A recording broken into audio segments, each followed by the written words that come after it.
After his inauguration, the president wrote a tweet that stated that Kenya will rescind its relations with Western Sahara and make closer relations to Morocco. And Algeria might take up the task that Morocco did to decampaign Raila Odinga from achieving that status. The Sahrawi Arab Democratic Republic is a region south of the Moroccan Kingdom, which the Moroccan Kingdom has laid a claim on it for quite some time.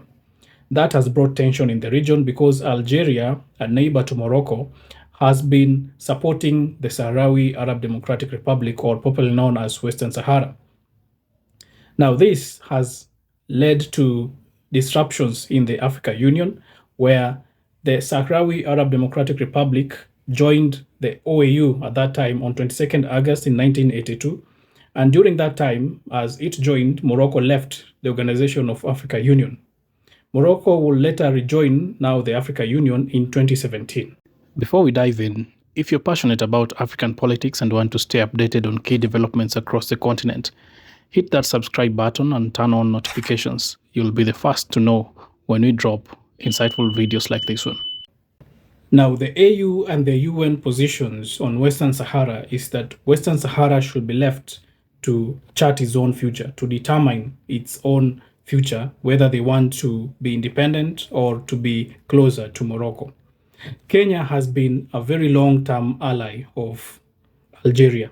In fact, Kenya has followed the AU and the UN position on Western Sahara, that Western Sahara should be left to chart its own future, that Western Sahara should be independent if they want, or should join Morocco if they want, and that a referendum should be done so that that one can be determined. That means that Kenya was not as close to Morocco, because once you are close to Algeria and you support independence of Western Sahara, that means that Morocco will not be in good terms with you. And Kenya's closeness to Algeria will be seen in 2015 when President Kenyatta visited President Abdelaziz Bouteflika of Algeria that time to have discussions on closer ties with Kenya and Algeria. And in 2017, the Foreign Affairs Cabinet Secretary then, Amina Mohamed, will go into the contest of becoming the AUC chairperson. She will face off Musa Faki. But at that time in 2017, Amina Mohamed will go and visit the government of Western Sahara in Algeria, and that angered Morocco. Morocco took up upon itself to decampaign Amina Mohamed, and was part of the reason as to why Amina Mohamed never got the seat to become the AUC chairperson. When President Ruto came into office in September of 2022, after his inauguration, the president wrote a tweet that stated that Kenya will rescind its relations with Western Sahara and make closer relations to Morocco. Now, for the first time, Kenya stipulated its path forward to have closer ties with Morocco and leave the UN and AU position to have Western Sahara to chart its own future. Kenya was the first country in Africa that time to come out and declare its position to have closer ties with Morocco and disregard its long-standing position on Western Sahara. But that tweet will not last long, as it was deleted later on, because the Kenya Foreign Affairs Ministry will come later and say that there is no policy that can be made from just a tweet, and that statements of Kenya's policy and relations with other countries and states around the world will come with a formal document from the Ministry of Foreign Affairs. Now, from that time, we've seen Kenya moving closer to Morocco. And that means that as Kenya moved closer to Morocco, Algeria will respond. Algeria has been involving Kenya in shuttle diplomacy just to prove a point that you are going or deviating away from the policy that has been long-standing, not only in between Algeria and Kenya, but between Kenya and many countries that have believed that Western Sahara should have independence or should have the autonomy to chart its own future. Now, President Ruto had a policy of supplying Kenyans with cheaper fertilizer.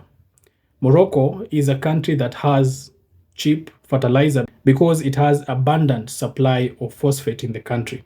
Morocco is an exporter of cheap fertilizer at discounts for countries, and that perhaps was the aim of the president, so that he could go closer to Morocco, that he could achieve one of his campaign manifestos of sustainable farming in Kenya. Well, that happened, and Kenya is now more closer to Morocco than Algeria, and that signifies that Kenya would have changes in diplomatic relations between the two countries. As Kenya is edging closer to the vote between Raila Odinga or Mohamed Yusuf of Djibouti, it is important to note that in 2017, Morocco was very fundamental in making sure that Kenya does not get that seat, that Amina Mohamed will not get that seat, because Amina Mohamed was supporting Algeria and Western Sahara. Now Kenya has deviated away from that, and it is now Algeria that will make sure that Kenya is not edging closer to that. But perhaps a point of also discussion is the fact that Djibouti is also a supporter of Morocco. In several occasions as well, Raila Odinga has come out to state that he supports the closer ties between Kenya and Morocco.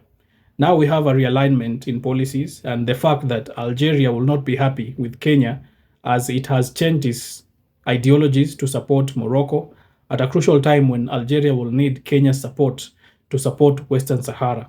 This is going to play out in the AUC. Of course, Algeria is going to try as much as possible to whip presidents and heads of states to support a different candidate so that they could have the ideologies and the ideology of an independent Western Sahara in the African Union.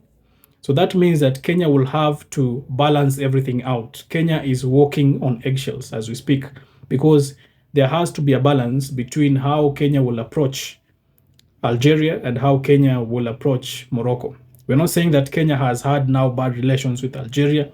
It's just that that aspect of not considering the independence of Western Sahara is going to actively play out as it actively played out when Amina Mohamed wanted the AUC chairperson. Right now, I don't believe Morocco will have a problem with Kenya having the title of the AUC chairperson, but Algeria is also influential, and Algeria might take up the task that Morocco did to decampaign Raila Odinga from achieving that status.